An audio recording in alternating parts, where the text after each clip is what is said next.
All right. Do you have any children? Yes. What are their ages? They're a year older than 18. All right. What are their ages? 25, 19, 18. Yeah, you know, 23. You don't know? I don't. Wait a second, she doesn't know her own children's ages? That's not just a slip-up, that's a credibility red flag. In court, especially in sentencing or plea hearings, your personal details paint a picture of your reliability and accountability. This moment, it's not helping. Case is because I don't have your file. All right. The court is calling 2025 CR 0000174 and 2025 CR 007073. State versus Amanda Hernandez. Can I have parties announced? Rick Pena for the state of Texas. John Young for the defense. And are you Ms. Hernandez? Your Honor, it's an oddity in the Here comes the formal reading of charges, and things are about to escalate. 2 separate case numbers mean 2 separate criminal actions. Buckle up, because this isn't just traffic tickets. These are felonies with real consequences. system, but I have 2 Amanda Hernandez's right now, so I would ask that she be identified as Amanda Marie Hernandez. You are Amanda Marie Hernandez? Yes. Counsel, in each of the cause numbers, did you receive all of the discovery and did you review it with your client? Yes, Your Honor. In each cause number, the court will find that the state is in compliance with discovery.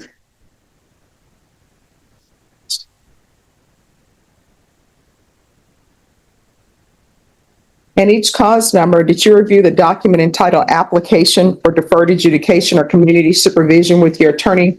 Did you understand it? Yes. Counsel,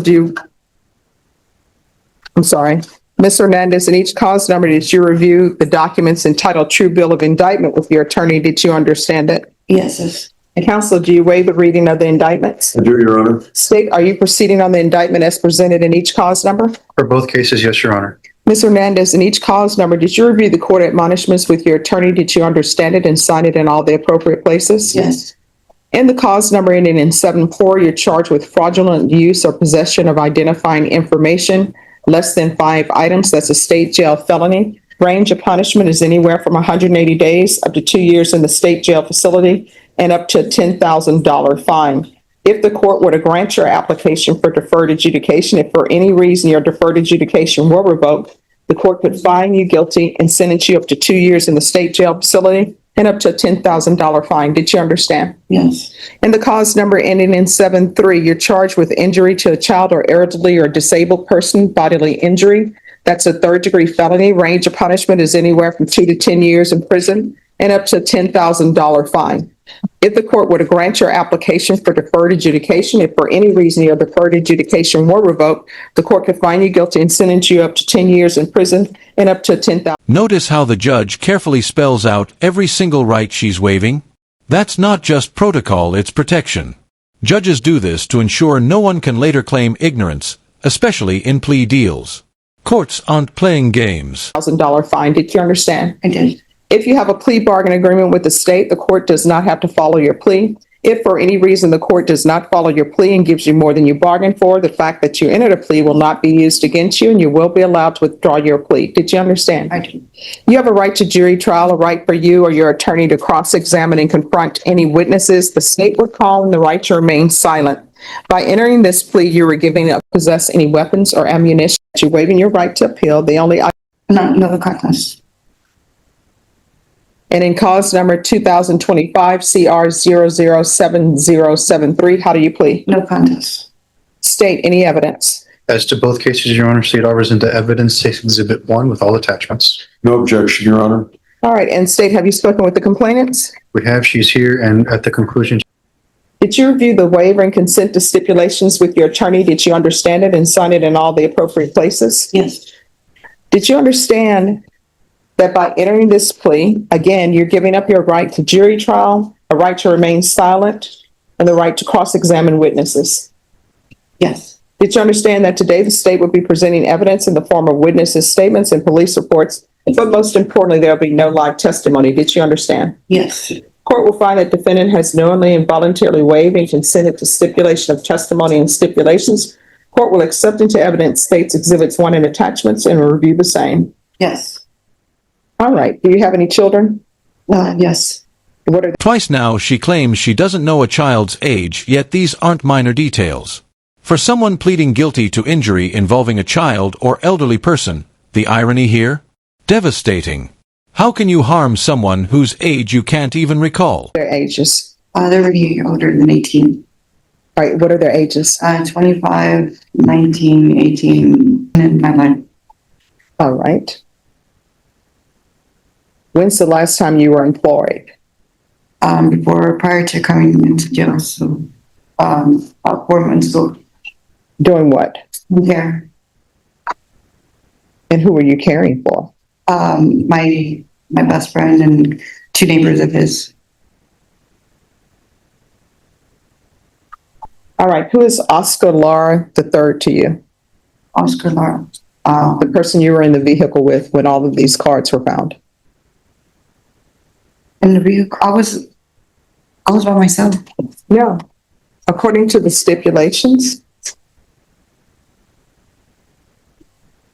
it says officer observed a male and female enter the Lincoln, and that's a Lincoln vehicle. Yeah. Oh, that's Paul. Now, there's a Oscar Lara III. That's a different person. And you also have Paul Vasquez Jr. Yes, Paul Vasquez is the one that was in the driver. All right, so who is he to you? Person I hung around with. And who is Oscar Lara III to you? That I don't know. I don't know that person. And who is Roberto Alfaro to you? My ex. All right, when's the last time you used any type of drugs? About 7 months ago. And what do you use normally? This is a key moment. She denies any violent past, but keep in mind, injury to a vulnerable person, even a single count, can override a clean record. The court's decision will hinge more on facts than her word. Heroin. Okay. I've been on some boxing that's how I got off of it prior to coming over here. All right, I understand when people say they're off of drugs and then they get on another drug. Do you have any violent history? No. All right, this is what the court is going to do. In cause number 2025 CR 000174, the court is finding there's sufficient evidence to find you guilty. The court will defer finding of guilt. The court will sentence you to 5 years deferred adjudication.